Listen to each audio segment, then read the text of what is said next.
What's your favorite thing in your office? Photographs of my kids when they were young. I've been practicing law for 40 years as of now.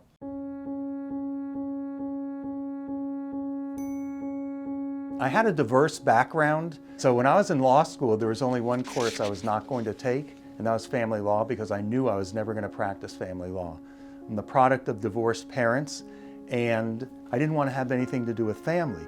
But what really happened, it turns out that this is really where I belonged. I used to be a litigator. I described myself as a recovering pit bull.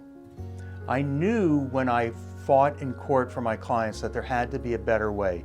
There were just so many aspects of that process that were destructive to my clients. It wasn't efficient. It was even destructive to me. This is my oldest, Elisa.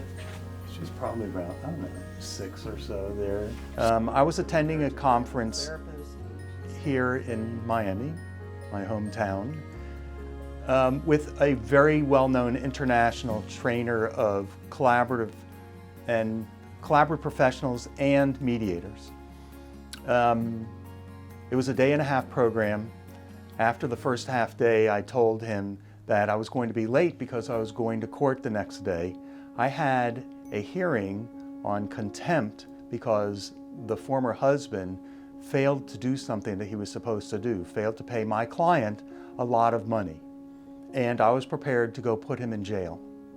And when we went to court, I knew that I was going to win that hearing. And the husband was going to be in a lot of trouble. And he had definite exposure to going to jail. He came with a very large check for my client. And so he didn't go to jail. But when I left the hearing and I was driving back to the rest of the training that I was late for, I realized that this was hypocritical of me. I'm a strong proponent of the collaborative process. And I just don't want to be a part of that world of going to court and destroying people.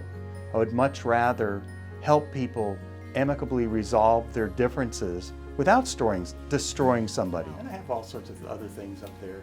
McCartney tickets, Rolling Stones tickets. I made decisions to get as educated as possible. And I made decisions to get involved in organizations. I easily could have not gotten involved, not gotten educated. A very significant number of people who hold themselves out as collaborative attorneys are barely trained. They've gone to the basic training and that's it. Not only have I gone to a lot of them, I teach it. I teach advanced programs. I lecture at the International Academy of Collaborative Professionals annual forum at the statewide organization. I helped to create the statewide organization because I know that this is good for families, and it's a little embarrassing to say this, but it's a legacy. I think that I'm making a difference in people's lives, and I love being able to do that. I think everybody should do that. And so if I can help people get through the divorce process or enter into a prenuptial agreement or resolve issues in a paternity matter and they're better off and they're in a good place, that's great. If I can teach other professionals that they can do this, that this works, and that it's going to be successful and they're going to make money and represent people and feel good about themselves, I want everybody to wake up, look in the mirror and say, I'm happy with myself. I can look at myself in the mirror and be proud. And I do that. And I want others to do that, and I love helping them. My goal is that the collaborative process become much more widely known. Right now, it's just being used in Florida and most states in family matters. I think it should be a matter of course in virtually everything. I don't know that it'll ever be used in criminal matters, but in an awful lot of other areas, especially probate. And so I talk to people. I talk to judges.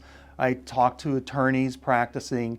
I'm planting seeds, and I look forward to those seeds blossoming.